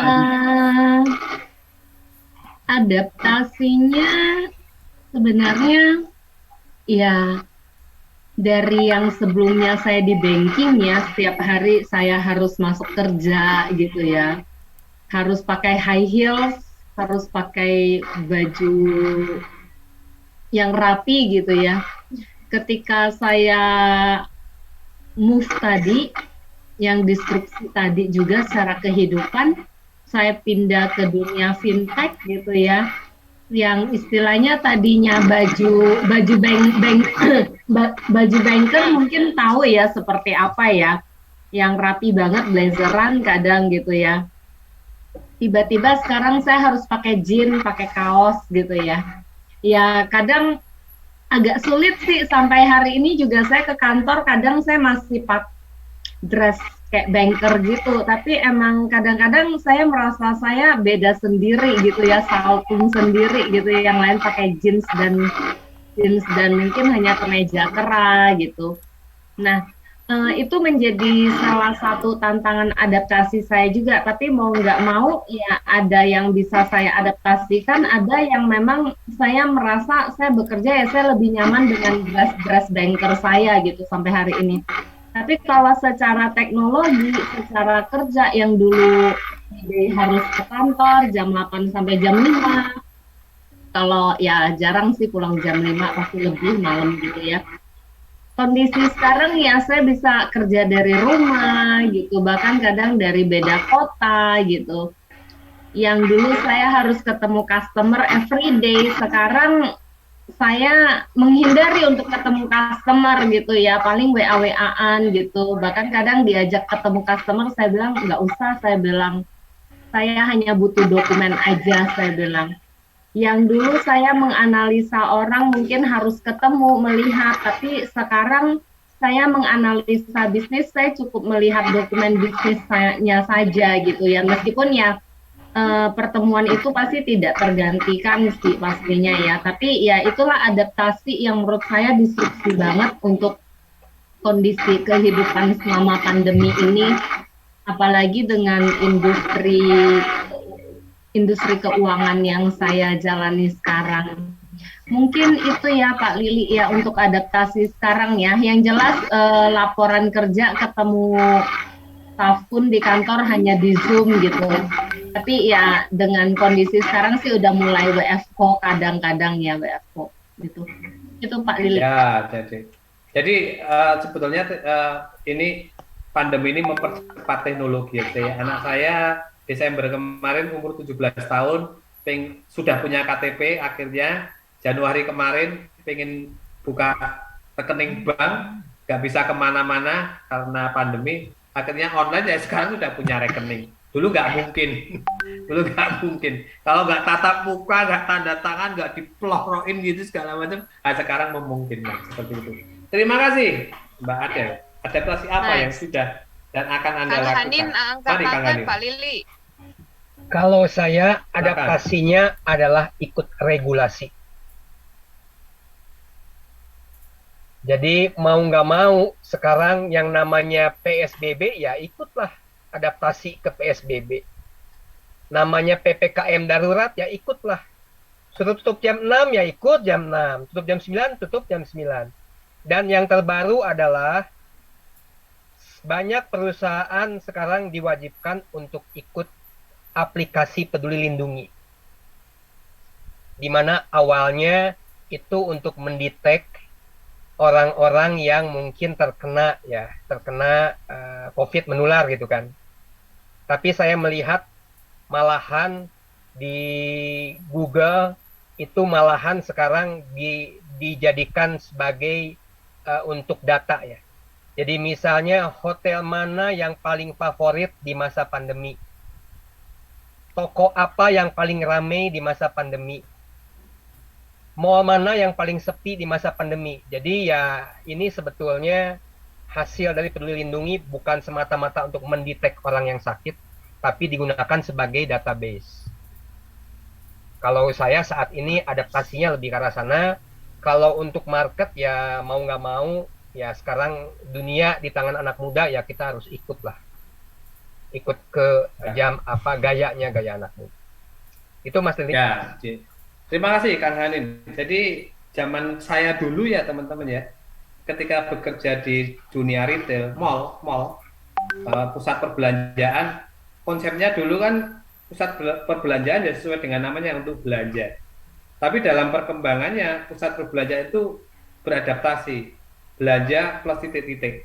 Jadi saya dengan keluarga, kalau dulu kan saya dengan teman-teman nongkrong ya, plus titik-titik. Saya dulu, kalau sekarang, dulu saya dengan keluarga berbelanja lalu plus titik-titik. Plus titik-titiknya makanlah titik-titik. Hari ini berbeda. Pusat berbelanja itu adalah titik-titik plus belanja. Bayangkan teman-teman, terjadi perubahan yang sangat luar biasa. Belanja itu bukan yang utama, titik-titiknya yang utama. Titik-titiknya itu apa? Nah, itulah inovasi, itulah kreativitas. Itu. Dan nanti setelah pandemi, bagaimana nasib pusat perbelanjaan, mall, apakah masih titik-titik plus belanja, bisa berbeda lagi. Ya, jadi teman-teman yang di industri permolan, industri retail, puyeng juga hari ini. Karena harus memikirkan titik-titiknya itu loh. Belanjanya itu hanya tambahan.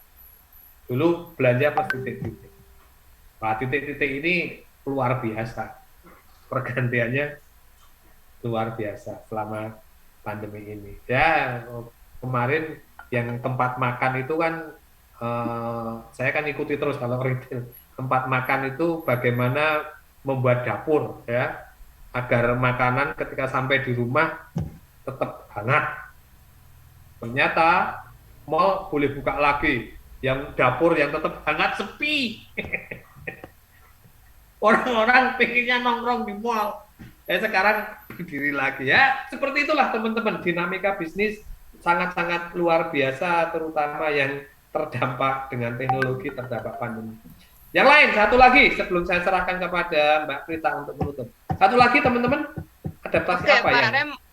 Ada dua nih Pak, boleh ya? Boleh ya, ada Pak Remon, ada dua, Pak tiga juga nggak apa-apa. Oke, kalau kami adaptasinya dengan kondisi pandemik, itu pertama menyesuaikan kebutuhan karyawan di kantor jumlahnya. Jadi sebagian apabila sedang sedikit pekerjaan mereka di rumah, namun tetap standby on call dengan tujuan supaya mereka meminimalkan pengeluaran. Jadi kadang-kadang mereka jadi mungkin lebih positif dibandingkan sebelum pandemi. Kedua, kami memberikan bonus pada karyawan yang produktivitasnya di atas rata-rata pada saat itu. Jadi kami memberikan bonus kepada mereka yang menghasilkan sesuatu yang lembur atau apapun yang melebihi produktivitas standarnya. Jadi atasnya kami yaitu efisiensi, efektif, namun memberikan reward kepada mereka-mereka yang melebihi produktivitas normalnya. Terima kasih. Terima kasih, Bro Remon. Pak Robert, silakan Pak Robert. Ya kalau dari sisi perumahan Halo? Kok putus? Kedengaran? Kedengaran Ya. aman? Kedengaran? Ya. Kalau dari sisi perumahan, ya dari sisi peruntukannya sekarang nih barangkali kita ngerubah yang namanya ruang tamu menjadi ruang kerja gitu. Ya. Kemudian kalau dari sisi bagaimana mewujudkan rumah itu sendiri, ya sekarang kami banyak menggunakan yang barang-barang yang sudah tinggal pasang gitu, tidak ya tinggal merakit saja, tidak diproduk dari awal gitu. Ya itu saja. Terima kasih. Terima kasih Pak Robert. Ada lagi Le? Mbak Prita, ada lagi? Oke, saya cek ya. Sepertinya aman. Aman, berarti sudah selesai. Tuntas. Sebetulnya Ya, masih tapi siapa tahu nanti satu masih ada yang sesi. nanya. Siapa Sebetulnya tahu masih nanti satu masih. sesi lagi ya, pemimpin. Oh gitu, sampai jam 12 ya Pemimpin. Pak ya? Iya. Sampai jam.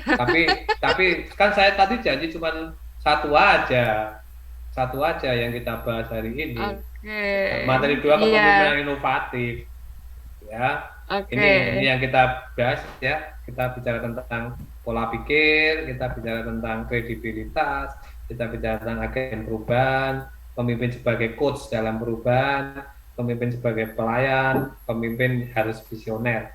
Itu di buku saya sih. Tapi malam ini tidak kita bicarakan, nanti sampai jam 12. Saya kira dari saya itu teman-teman, mohon maaf kalau ada kata-kata yang salah dan yang kita bicarakan hari ini hanya bibit ya. Silahkan Anda tanam, silahkan Anda pupuk, silahkan Anda rawat sehingga menjadi pohon dan ketika berbuah kita sama-sama menikmati buahnya. Itu saja dari saya. Terima kasih. Oke. Yeay. Terima kasih. Mungkin boleh di-unmute kalau mau tepuk tangan biar kedengeran. Keren banget hari ini ya. Oke, pastinya teman-teman semua, ya saya bilang teman-teman ya, anggap aja beda dikit. Oke, Bapak Ibu, oke. Ya, udah. Oh, langsung tepuk tangan Pak Andi. Setuju ya kalau kita seumuran. Bercanda Pak Andi mau bercanda terus nih Pak. Oke, ya hari ini pasti dapat sesuatu. Ini kita ada sesi Q&A atau udah tadi termasuk tadi mungkin ada yang mau berkomentar mungkin ya? Kalau ada yang bertanya saya tidak bisa menjawab. Yang menjawab teman-teman silakan. Saya sudah selesai. Pokoknya saya sudah selesai. Kalau mau tanya jawab yang menjawab teman-teman yang lain. Baik. Mungkin ada yang mau kasih komentar untuk pelajaran hari ini gitu ya. Ini kita hari ini belajar. Saya juga belajar keren sekali. Itu tadi ternyata ya ada klasifikasinya begitu ya. Mantap. Ada yang mau ini kasih komentar ya. Ini ada Pak Robin, good insight and nice sharing Pak Lili. Thanks ya. Mewakili kita semua. Kok Werner gimana ini? Iya, jangan lupa foto dulu. Oh iya benar habis itu. Berita bagi door prize. Oh gitu. Oh iya, saya itu tugas ya. moderator. Iya. Jadi yang mau door prize-nya tadi ya 3 buah buku Japri saya ya. Nanti kita tawar-tawaran nih. Bercanda. Wah, ada Pak Agus ya. Oke. Mungkin buka kamera Pak Adrianus nggak kelihatan mukanya. Pak Andi juga belum buka. Pak Robin, Pak Hartono, Pak Chandra, Pak Ago. Ya, Bu Erna, Pak Hanhan. I am ready now. Wah, ya. Ya, terima kasih nih Pak Agus sudah ready. join kita. Iya, terima sama-sama. kasih nih. Saya terima kasih juga. Iya, oke. Kita mau foto gayanya gimana, Pak Lili? Ya, yang ngatur moderator udah sekarang ini kita ikut moderator mau diapa-apain udah nyerah lah ini moderator. Kenapa aja Berita kayaknya yang inovatif aja. Kayak inovatif ya. Inovatif itu gayanya gimana, Pak Andi? Itu agak abstrak. Bot gunung kotak. Gimana? Oke, gini ya, kita inovatif ya. Jadi ini oke, saya capture gayanya pegang ini kayak berpikir gitu ya. Oh, inovatif. Oke ya. Oke, keren banget idenya. Oke, saya hitung. Woi, halo. 1, 2, 3. Yes. Oke, mantap. Thank you ya. Ini saya. Oke, udah foto bersamanya udah. Ntar saya kirim ke grup. Oke. Nah, selanjutnya setelah foto bersama, door prize ya.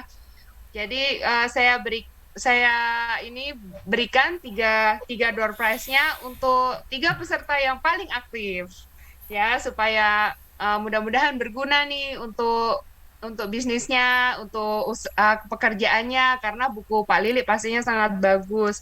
Jadi aduh, mau ikut Zoom ya Dede ya. Oke.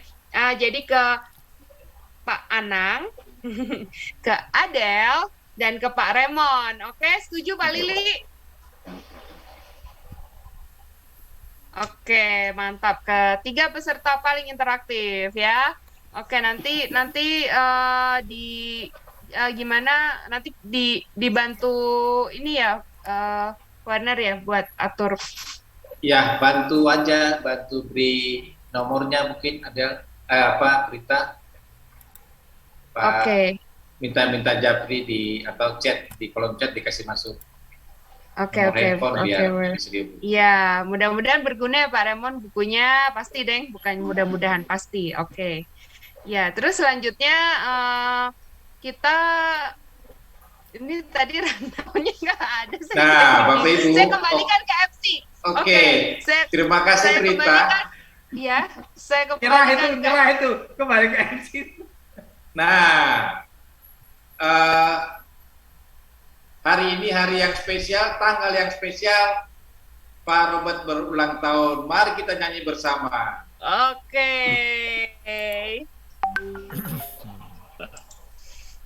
Happy birthday to you. Happy birthday to you. Happy birthday to you. Happy birthday to you.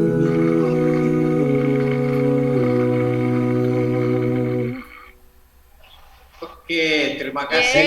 Thank you. Terima kasih. Bapak Ibu, karena hari ini hari sangat spesial dan Pak Robert Ketua Umum kita berulang tahun, maka niat kami untuk mengajak Pak Lili, untuk mendukung Pak Lili, maka semua yang hadir di ruangan ini mendapat buku dari Pak Lili. Setuju. Nah, kita tahu bahwa kita ini semua ingin mendukung Pak Lili, maka saya juga mengajak Bapak Ibu untuk mari kita support Pak Lili. Buku yang kita berikan untuk Bapak Ibu beli satu lagi untuk memberikan kepada orang-orang yang kita mau memberkati mereka. Di pengunjung nanti bantu, tadi sudah screen capture ya. Nanti yang belum kita punya adalah Pak Agus, Pak Remon, Pak Robin, yang kita belum punya kontaknya ya. Nanti bantu kasih ke kolom chat Pak, bantu. Ada di grup semua. Sudah ya, Kang Hanin udah. Robin, atau Japri saya ya, saya tulis nomor saya ya.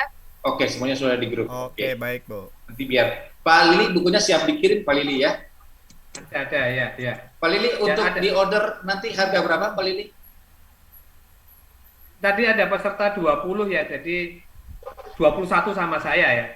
Betul. Jadi 20 buku ya. Enggak, nanti kalau mau order lagi untuk memberikan kepada yang lain Pak Lili, harga berapa Pak Lili? Dengan saya aja nggak apa-apa, nanti dikumpulkan aja, nanti dikirim kemana gitu ya. Langsung ke Pak Lili aja ya. Nanti si Sprita yang akan menyusunnya, alamat kirim kemana, saya kirim ke sana. Terima kasih banyak Pak Lili. Nanti berkoordinasi dengan saya Pak Lili. Terima kasih. Bapak Ibu di penghujung acara, minggu depan ini kami mencoba untuk konsistensi. Moga-moga bisa terus berjalan, kita boleh bangkit. Minggu depan kita akan berdiskusi tadi. Ini memang kita sengaja mengajak para penulis buku. Minggu depan akan berbicara di bisu yang keempat adalah resep Cespleng mendapatkan karyawan idaman. Nah, ini memang banyak yang nganggur dan tadi siang saya mendapat mandat dari Pak Robert tadi untuk bagaimana menggerakkan seluruh pukat untuk melakukan apa istilahnya ya, mengenai lowongan pekerjaan.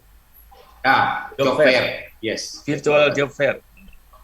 Ya, mengenai job fair. Nah, ini mungkin nanti besok minggu depan kita akan belajar dari teman kita Pak Awan Santosa, ini dari Pukat Bandung. Oke. Bro Werner, ini yes. nih belum dimakan-makan nih, kiriman dari Pak Robert nih. Waduh, sudah ada minyak. Wah, ini spesial. Luar biasa. Luar biasa di Kang Waduh, iya, iya. Luar biasa. Terima kasih Pak Robert kirimannya. Oh, iya. Bro Werner jauh sih, jadi nggak dapet dah. Iya, ternyata Kang Hanin yang kebagian ya. Ya, memang rezeki anak soleh nggak bisa diapa-apain lagi, Kang Hanin. Iya, senang sekali kita akan berjumpa lagi Selasa depan dan kita akan menutup dengan Bapak Ibu bahwa kita akan punya konvenas. Konvenas akan diadakan tanggal 26-28 Mei kalau saya tidak salah. Maka kita tutup dengan doa konvenas. Silakan Prita. Oke, siap. Mungkin dengan kita awali dulu dengan tanda salib karena ini ya apa? Kayaknya langsung doa ya. Langsung doa. Silakan Ko Werner yang pimpin. Mari kita berdoa. Nggak pernah Bapa dan Putra. Amin.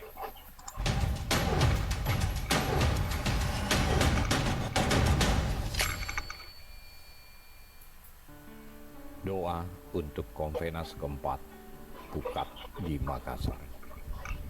Allah Bapa, Allah Putra, dan Allah Roh Kudus.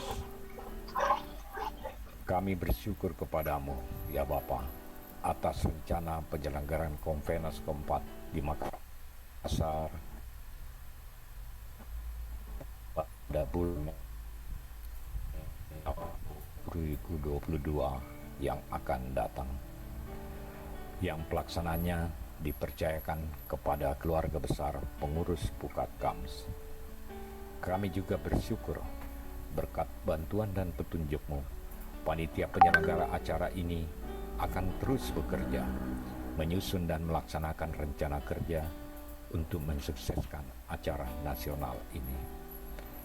Ya Bapa, berkenanlah Engkau mengutus Roh Kudus-Mu untuk terus menuntun semua panitia dan pengurus Pukat Nasional agar dengan semangat dan gembira mampu melaksanakan konvenas ini menurut kehendak dan rencana-Mu. Kuasailah sepenuhnya sahabat-sahabat kami yang telah Kau percayakan untuk mengambil keputusan-keputusan di dalam rangkaian acara yang terkait dengan konvenas ini, sehingga semua keputusan maupun arahan yang dibuat akan membuat kami semakin mengasihi Engkau dan sesama kami, dan semakin dapat menghayati tugas pelayanan kami. Tak lupa kami juga mau berdoa untuk semua sahabat yang telah Kau izinkan untuk mengisi seluruh rangkaian acara ini, dan juga para pembicara, undangan, dan calon peserta konvenas yang berasal dari pengurus Pukat di seluruh tanah air. Semoga berkat kasih kuasa Roh Kudus-Mu diharapkan partisipasi seluruh umat melalui doa, tenaga, dan kehadirannya dalam ragam pelaksanaan kegiatan konvenas keempat Pukat yang akan datang. Amin. Bapa kami yang ada di surga, dimuliakanlah nama-Mu, datanglah kerajaan-Mu, jadilah kehendak-Mu di atas bumi seperti di dalam surga. Berilah kami rezeki pada hari ini, dan ampunilah kesalahan kami, seperti kami pun mengampuni yang bersalah kepada kami.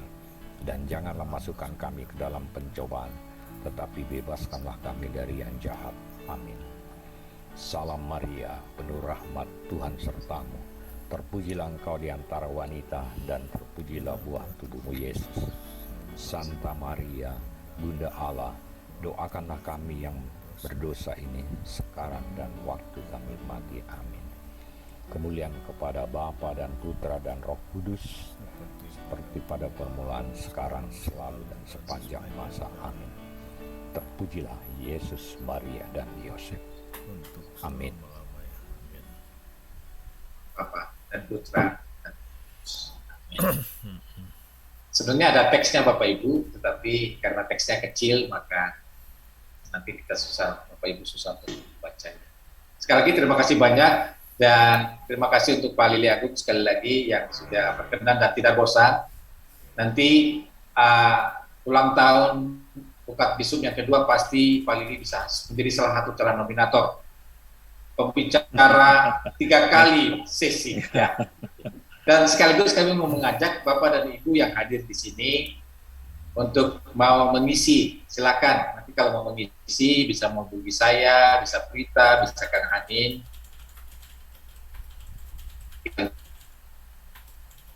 Nanti akan saling berkenalan mengenai usaha Bapak Ibu sehingga harapannya di jari kita semakin baik. Saya kira itu. Apakah masih ada tambahan, Kang Hanin?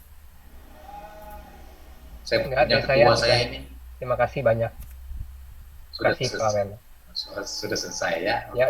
Ya, Selamat ya. ulang tahun Pak Robert dan Bu Mah dan Nangoy. Ya, makasih semuanya. Ya. Ya, terima kasih banyak Pak Robert. Makasih Happy Pak birthday, Lili, Pak Hanin. Robert. Terima kasih semuanya. Berkat Tuhan selalu juga untuk semua ya. Selamat malam. Terima kasih Pak Lili. Selamat Terima kasih Pak Ya. Lili. Terima kasih Malam. semua. Selamat ulang tahun Pak Robert. Ya, makasih Pak Andi. Pak Robert, Bu Mah dan Nango. Makasih Pak Adrianus. Tadi di awal Pak Robert kita putar lagu Mars Pukat yang karangan Oh Ibu ya, Magda. sip. Yang baru ya? Yang baru ya Pak? Ya, ya. Oh, itu tadi yang Ya, baru. ya, ya. Oke. Wah, ya. Oke. Oke, Baik, selamat malam selamat semuanya. pamit. Sampai jumpa. Terima kasih. Oke, makasih. Oke.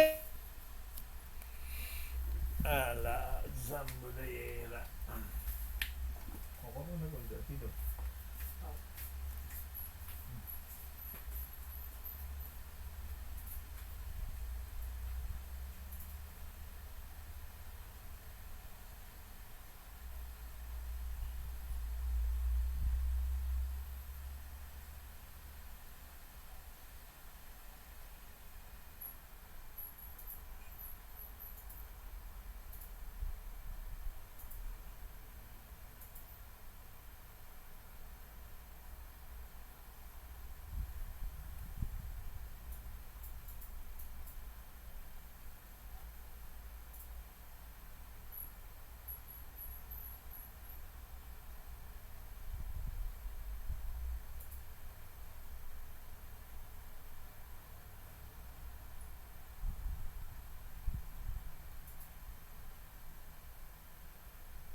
Pak.